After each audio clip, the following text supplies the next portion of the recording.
Good morning sir. நான் கிளம்பிட்டேன். இன்னும் 15-20 மினிட்ஸ்ல நான் ஆஃபீஸ் வந்துருவேன்.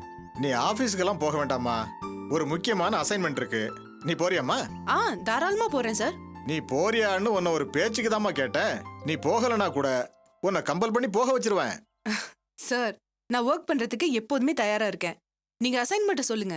ஒன்றும் இல்லம்மா, செங்கல்பட்டு பக்கத்தில் ஒரு 10 கிலோமீட்டர் தூரத்தில் புதுசாக ஒரு லெதர் ஃபேக்டரி ஒன்று ஆரம்பிக்க போகிறாங்களாம். அந்த லெதர் ஃபேக்டரி அங்கே ஆரம்பிக்க கூடாதுன்னு சொல்லி ஊர் மக்கள்லாம் எதிர்ப்பு தெரிவிக்கிறாங்களாம். அதனால நீ அங்கே போய் என்ன ஏதுங்கிற ஃபுல் டீட்டெயில்ஸ் கலெக்ட் பண்ணிட்டு வரணும். Okay sir, no problem. என் கூட ஃபோட்டோகிராஃபர்ஸ் யாரும் வராங்களா? நான் ஆஃபீஸ் வரணுமா அப்ப? நீ ஆஃபீஸுக்கெல்லாம் எதுவும் போக வேண்டாமா. நீ என்ன பண்ணுற, ஒரு டாக்ஸி பிடிச்சிட்டு நேரே நீ ஸ்பாட்டுக்கு போயிடு. செலவெல்லாம் அப்புறம் வந்து ஆஃபீஸில் கிளைம் பண்ணிக்கலாம். ஃபோட்டோகிராஃபர்ஸ் யாரும் இல்லை. முடிஞ்சா நீயே 2-3 ஸ்டில்ஸ் எடுத்துட்டு வந்துரு. உங்ககிட்ட கேமரா இருக்குல்ல? இருக்கு சார். போராட்டம் நாளைக்கு அறிவிச்சிட்டாங்கம்மா. அதனால நீ எவ்வளவு சீக்கிரம் போறியோ அவ்வளவு சீக்கிரம் போறது நல்லது. ஓகே சார், நான் உடனே இப்ப அங்க கிளம்புறேன். ஓகேம்மா. Okay, thank you.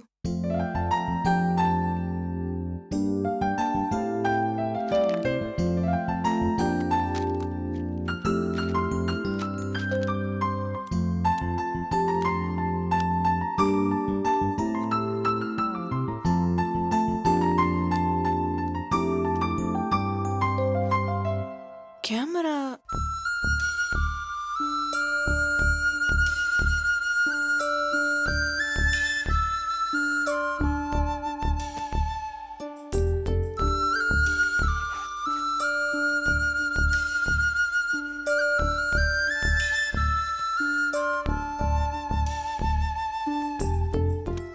கார்த்திக், இன்னைக்கு நீ ஃப்ரீயா இருக்கியா? ஏன்? செங்கல்பட்டு வரைக்கும் போகணும். போயிட்டு வா. இல்ல, நீ ஃப்ரீயா இருந்தா நீயே என் கூட வாயேன். உன் கார்லயே போயிட்டு வந்துடலாம்.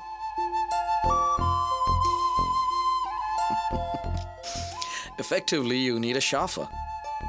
டிரைவர் வேணுங்கிறது எதுக்கு இப்படி சுத்தி வளைச்சு சொல்ற? முடியாதுன்னு சொல்ல வேண்டியது தானே. எதுக்கு இப்படி மூஞ்சில அடிச்ச மாதிரி பதில் சொல்ற? Come off it. I see through your plan. நான் ஒன்றும் உன்னை தப்பா நினச்சிக்க போறதில்ல. எதுக்கு அனாவசியமா என் மேல கோவப்படுற மாதிரி நடிச்சு? லிசன், உன் திட்டம் என்னன்னு எனக்கு தெரியும். திட்டமா? என்ன திட்டம்? My God, will you stop that? இது பாரு, செங்கல்பட்டுக்கு கூப்பிட்டா நான் வரமாட்டேன். ஆனா நீ என்னை கூப்பிடுற மாதிரி கூப்பிடுவ. நான் வரலன்னு சொன்ன உடனே பாரதியை கூட்டிட்டு போவேன். பாரதியோட போறது தான் உன் ஆப்ஜெக்டிவ். அதுக்கு நான் வரலங்கிறது ஒரு சாக்கு. எதுக்கு? சத்தியமா என் மனசுல அப்படி ஒரு பிளானே கிடையாது. இருந்தாலும் தப்பு இல்ல Anandhi. I don't mind. Go ahead. Karthik, நீ ரொம்ப தப்பா யோசிச்சிட்டு இருக்க. சரி தப்பு இதுல who set the standards for us? எனக்கு சரின்னு படுறது உனக்கு தப்பா படல.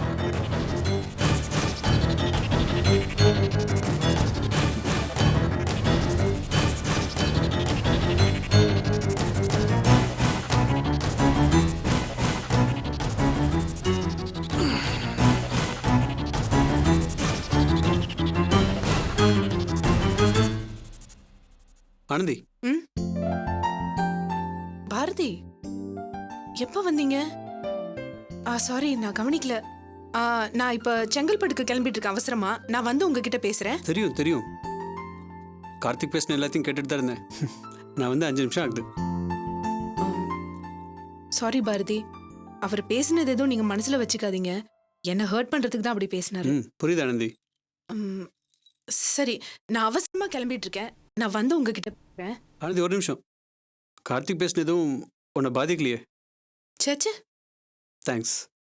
ஒருவேளை அது உன் மனசை உறுத்திட்டு இருந்ததுன்னா இப்போ நான் ஆஃபர் பண்ண போகிற உதவியை நீ மறுக்கிறதுக்கு வாய்ப்பு இருக்கு.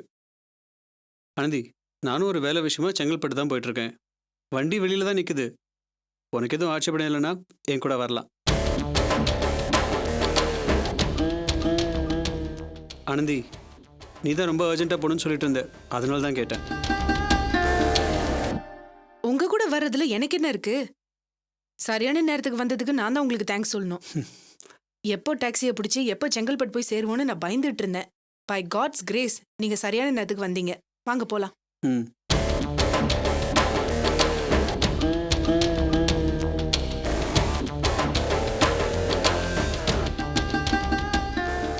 ஆமா, செங்கல்பட்டுல உங்களுக்கு என்ன வேலை? அது அப்படியே போகும்போது சொல்றேனே. ஓகே, வா, முன்னாடி உட்காரு. அந்த பேக்கை வச்சுட்டு வரேன்.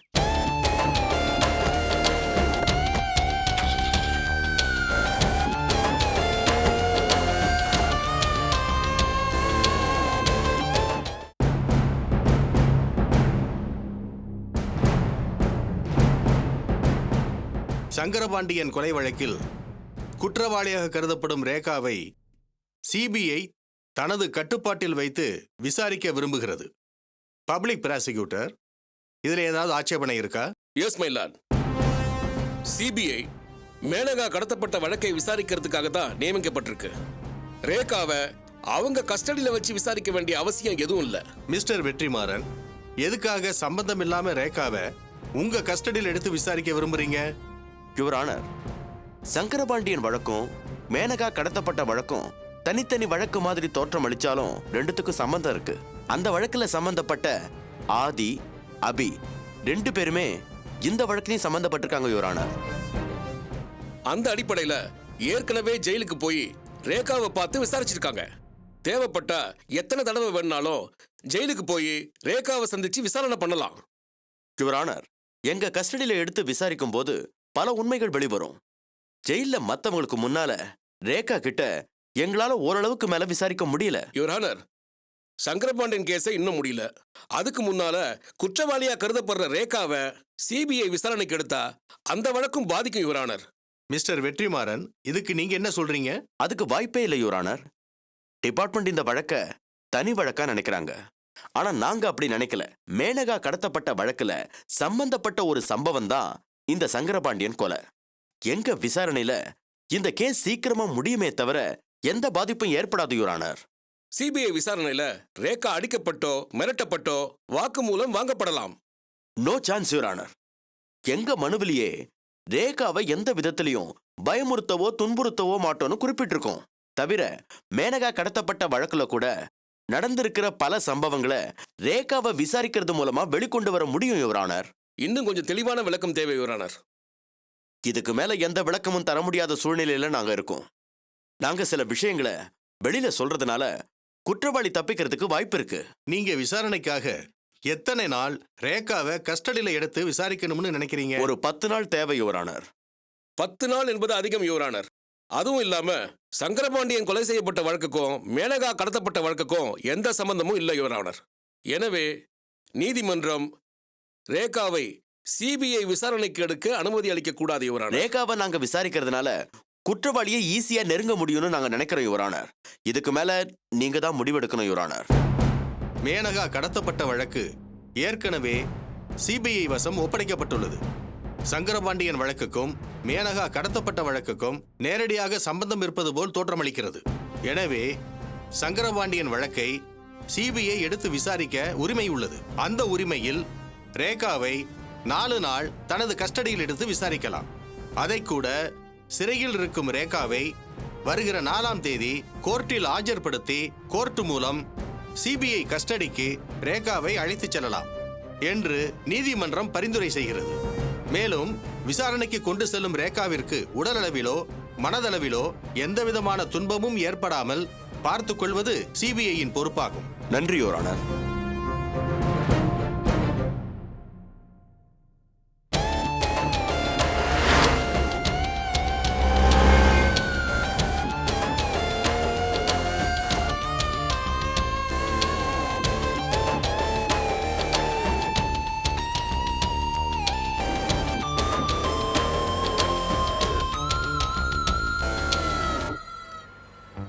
What am I to you? Tell me, darling, true.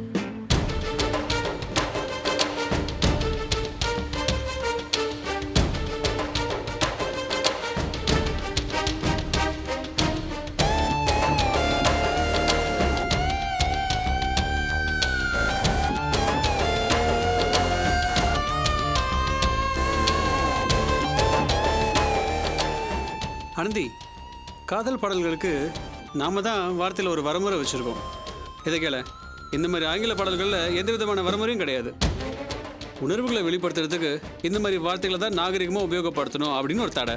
அதை ஃபாலோ பண்ணுறது இதெல்லாம் எனக்கு என்னமோ அடிமைத்தனம் மாதிரி தோணுது. என்னுடைய உணர்வுகளை எந்த விதமான சங்கடமும் இல்லாமல் என்னுடைய வார்த்தையால் நிரப்பணும். அப்படி பண்ணும்போது தான் அந்த படைப்பு ஒரு தன்னியல்பான படைப்பாக அமைதானது. இங்க பாடல்கள்னா சினிமா பாடல் தாண்டி வேற எதுவுமே இல்ல. அதே நேரத்துல சுதந்திரன்ற போர்வையில எப்படி வேணாலும் பாடலான்னு இருக்கிறதும் தப்பு. அது கொஞ்சம் வக்ரமாவும் இருக்கு. எனக்கு அப்படி தோணல. இதில் வக்கரங்கிறது எப்படி? நாம தான் அந்த மாதிரி எண்ணங்களெல்லாம் மறைச்சி வச்சுட்டு வெறும் நியாயமான எண்ணங்களாக மட்டும் வெளியில் தெரியுற மாதிரி ரொம்ப போலியாக முக்காடு போட்டு வாழ்ந்துட்டு இருக்கோம்னு நினைக்கிறேன். இந்த நட்பு, காமம், காதல் இது எல்லாத்தையுமே ஒன்றா போட்டு குழப்பிட்டு இருக்கோம்னு நினைக்கிறேன் ஆனந்தி. இதனால தான் சமூகத்தில் நிறைய தவறுகள் இந்த ஒரு காரணத்தினால தான் வருது. ஆனந்தி, நான் சொல்றதுல எதுவும் தப்பு இல்லையே? நாம வேற ஏதாவது பேசலாமா? என்ன ஆனந்தி, நீயே இந்த மாதிரி பேசுறது தான் எனக்கு ரொம்ப ஆச்சரியமா இருக்கு. ஏன் இந்த உணர்வுகள்லாம் ரொம்ப கீழ்த்தரமான உணர்வுன்னு நினைக்கிறியா? இல்லை பேசப்படக்கூடாத விஷயங்கள் நினைக்கிறியா? எல்லா உணர்வுகளுக்கும் அடிப்படையே காமம் தான். நாகரிகம் வளர வளர நாமளா பல்வேறு உறவு முறைகளை உருவாக்கிக்கிறோம். அப்புறம் உணர்வுகளை கட்டுப்படுத்துறதுக்காகவும் நாம ஒழுக்கம்னு சொல்கிற விதிமுறைகளை பாதுகாக்கிறதுக்காகவும் தான் நமக்கு நாமளே நிறைய மனத்தடைகளை உருவாக்கிக்கிறோம். எனக்கு என்னமோ இதனாலலாம் மனுஷனுக்குள்ளே இருக்கக்கூடிய அந்த ஆதி உணர்வு காமம் கட்டுப்படவே இல்லை. அப்படிதான் தோணுது. இது எல்லா விதிகளையும் மீறி காட்டாத்து வெள்ள மாதிரி உடச்சிக்கிட்டு வெளியே வருது. இந்த பேப்பரில் வர செய்தெல்லாம் பார்த்துட்டு சி என்ன அவன் இந்த மனுஷனை இவ்வளோ கேவலமாக நடந்துக்கிறான்னு நாம பேசிப்போம், காரி துப்பிட்டு போயிடுவோம். ஆனால் அதே விஷயங்களை மனசளவு நம்மளும் செஞ்சுட்டு இருக்கோம்ல, அதையெல்லாம் கணக்கில் எடுத்துக்க மாட்டோமே. இங்கெல்லாம்ப்பா இந்த ஒழுக்க மீறல்லேருந்து சட்ட மீறல் வரைக்கும் எதுலேயும் மாட்டிக்கக்கூடாது, அவ்வளோதான். மாட்டிக்கக்கூடாதுங்கிறதா விதி. இந்த சமூகத்துக்கு முன்னாடி மாட்டிக்குவோம், கேவலப்படுவோம் அப்படிங்கிற பயம்தான் எல்லாரும் முன்னாடியும் அப்படியே ரொம்ப நல்லவன் இந்த மாதிரி நடிக்க வைக்குது. இதுக்கு நீயும் நானும் கூட விதிவிலக்கல் ஆனந்தி. என்னை பொறுத்த வரைக்கும் உடல் தேவைக்காக செய்யப்படுற 90% குற்றங்கள் மன்னிக்கப்பட வேண்டியவைதான். Can you stop this? ஏன்? ஒன்றும் இல்லை, வண்டியை நிறுத்துங்க. Just second.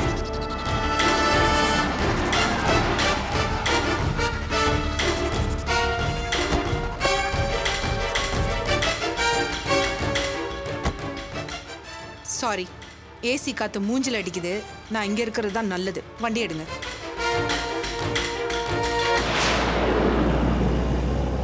அப்படியே அந்த பாட்டை நிறுத்தினாலும் சந்தோஷப்படுவேன். தலை வலிக்குது.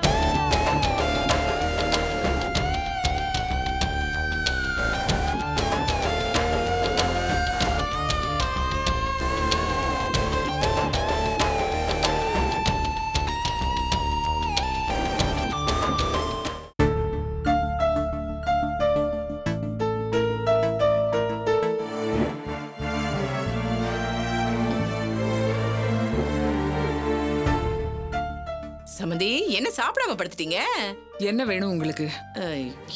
என்ன வேணும்னு கேக்குறீங்க? இல்ல சமந்தி, ராசேந்திரன் நீங்க சாப்பிடலன்னு சொன்னானா, அதான் சாப்பாடு. அதுக்கு என்ன இப்போ? என்ன சமந்தி இப்படி கேக்குறீங்க? முதல்ல வார்த்தைக்கு வார்த்தை இந்த சம்பந்தின்னு கூப்பிடுறது நிறுத்துங்க. ஐயோ, சம்பந்தின்னு கூப்பிடாம வேற எப்படி கூப்பிட சொல்றீங்க? பேரை சொல்லி கூப்பிட்டா மரியாதையா இருக்காது பாருங்க. நீங்க எதையும் சொல்லி கூப்பிட வேண்டாம். இருக்கிற வரைக்கும் உங்க மரியாதையை காப்பாத்திக்கங்க, அதான் உங்களுக்கு நல்லது. இல்ல சம்பந்தி, நான் சாப்பிடதான் சொன்னேன். ஒரே ரோதனையா போச்சு. ராஜேந்திரா, சம்பந்தி. டேய் ராஜேந்திரா, ராஜேந்திரா எங்கடா இருக்க? எக்கா தான் இங்கதான் இருக்கேன். என்னாச்சுக்கா? இந்த வீட்ல நான் நிம்மதியா இருக்க முடியாதுடா, நான் கிளம்புறேன். இப்ப என்னாச்சுங்க? இவங்க யாருடா எனக்கு சாப்பாடு போடுறதுக்கு? என்னங்க இதெல்லாம்? இல்ல அபி, அவங்க சாப்பிடலன்னு ராசேந்திர சொன்னதை கேட்டேன். சாப்பிட சொல்லான்னு எடுத்துட்டு போனா அதுக்கு போய் கோவப்படுறாங்க. எங்க நான் உங்களை சாப்பாடு கேட்டேனா? வேணா நான் சாப்பிட மாட்டேன். ரெண்டாவது உங்க சாப்பாடு சாப்பிடுறதுக்கு நான் ஒன்னும் சொரண கேட்டவ இல்ல. அது நான் சமைச்சதுமா. ரெண்டும் ஒண்ணுதான். அக்கா, அப்ப அபி சமைச்சா நீ சாப்பிட மாட்டியா என்ன? டேய், நான் ஒன்னும் எழுந்துக்க முடியாம படுத்த படுக்கையா இல்ல. இங்க யாரும் எனக்காக சமைக்க வேண்டாம். எனக்கு வேண்டியது நானே சமைச்சுக்கிறேன், சாப்பிட்டுக்கிறேன். யார நம்பியும் நான் இல்லடா. இப்ப எதுக்காக இவ்வளவு பெரிய பிரச்சனை ஆக்கிட்டு இருக்கேத? டேய், உனக்கு எல்லாம் சொரணையே இல்லடா. சோறு கண்ட இடத்தையே சொர்க்கம்னு நினைப்பேன். என்னால அப்படி இருக்க முடியாது. இத பாரு, என் பொண்ணு இருக்கா காசு கொடுக்கறதுக்கு. நான் பொருள் வாங்கி சமைச்சு சாப்பிட்டுக்கிறேன். ஆர்த்தி, ஆர்த்தி. ஆர்த்தி இல்ல. இப்ப எதுக்கு ஆர்த்தி ஆர்த்தின்னு ஏலம் போட்டுட்டு இருக்க? கர்ப்பிணி பொண்ணு ஒரே இடத்துல இருக்க வேண்டாம்னு அதுவும் அவங்க அப்பாவும் வாக்கிங் போயிருக்காங்க. சரி, அவ வரட்டும். பணம் வாங்கி பொருள் வாங்கி நான் சமைச்சுக்கிறேன். அக்கா, இதுக்கு மேல் பட்டு போய் என்னத்தை வாங்கி செய்ய போறேன்? இப்போதைக்கு சாப்பிடுக்கா. டேய், நான் மானஸ்தி.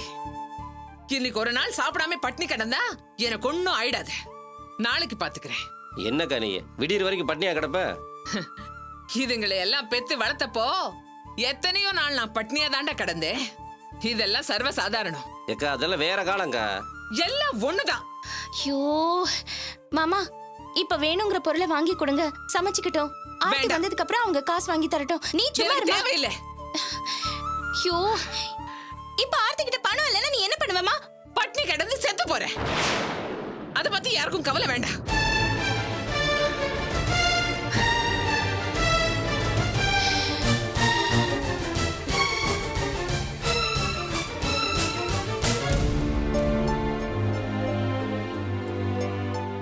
அபி நீ ஒன்றும் கவலைப்படாத.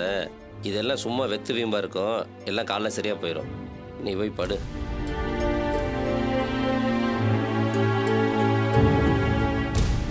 அபி கண்ணு, என்ன மன்னிச்சிடுறா. ஏங்க, அவங்க சாப்பிடலன்னா என்கிட்ட சொல்ல வேண்டியதானே?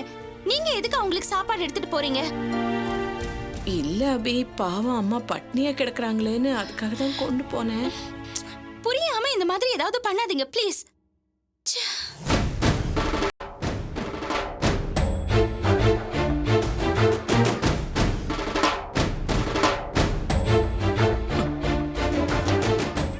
பாவம் பட்னி கிடக்குதுன்னு சாப்பாடு எடுத்துக்கிட்டு போனா சங்கு கிளிய சவுண்டு விடுறா. கத்துடிமா கத்து. இப்போ உன் கட்டம் நல்லா இருக்கு, அதான் கிளிய கத்துறேன். அடுத்த கட்டம் எனக்குடி, பார்க்கலாம். முதல்ல பாஸ்கர் அபியும் ஒன்னா சேரட்டும், அப்ப தெரியும்டி இந்த அலமையில யாருன்னு. இந்த சோத்த மனுஷன் தும்பானா?